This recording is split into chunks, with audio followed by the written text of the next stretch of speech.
Israel के हमलों से दहल उठा लेबनान, क्या टूट गया युद्ध विराम। मध्य पूर्व एक बार फिर आग में झुलसने लगा है। दक्षिण लेबनान में इजराइल के ताजा हवाई हमलों ने हालात को विस्फोटक बना दिया है। बीते 3 दिनों से लगातार जारी हमलों में इजरायली वायुसेना ने हिजबुल्लाह के कई ठिकानों को पूरी तरह तबाह कर दिया है।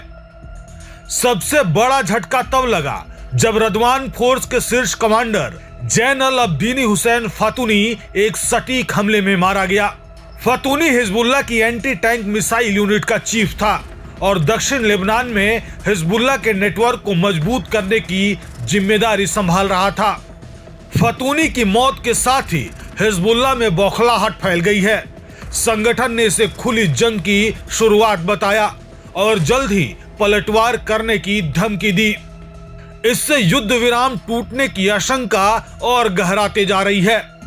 इजराइल की ओर से किए गए हमले बेहद योजनाबद्ध बताए जा रहे हैं। मोसाद की खुफिया रिपोर्ट के मुताबिक लेबनान के खुलेला विलेज में रदवान फोर्स का एक बड़ा कमांड सेंटर बनाया गया था। बताया जा रहा है कि इसी रास्ते से सीरिया होते हुए ईरान से भारी मात्रा में हथियारों की खेप यहां पहुंची थी।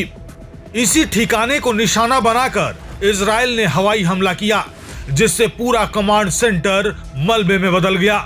आईडीएफ की ओर से जारी किए गए आधिकारिक बयान में कहा गया कि हमले रदवान फोर्स की गतिविधियों पर आधारित थे और इन्हें प्रिसीजन स्ट्राइक यानी सटीक निशाने के तौर पर अंजाम दिया गया।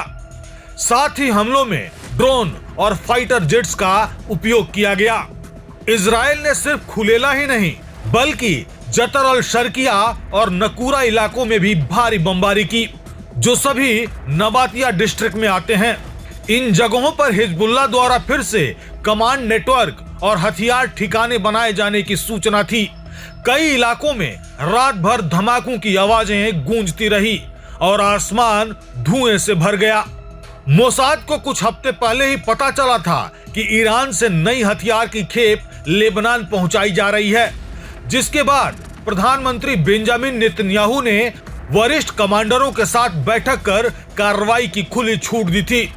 नेतन्याहू ने साफ कहा कि जिस तरह गाजा में हमास को मिटाया जा रहा है, वैसे ही लेबनान में हिजबुल्लाह को दोबारा सिर उठाने की इजाजत नहीं दी जाएगी, भले ही इसके लिए युद्ध विराम तोड़ना ही क्यों न पड़े।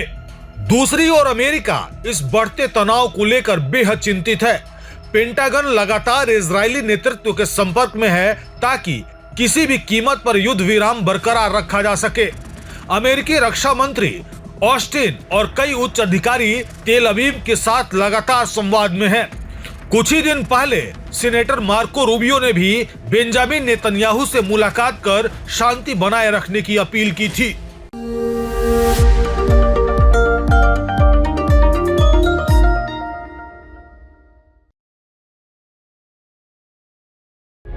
प्रभातखबर.com, विश्वास वही, रफ्तार नहीं।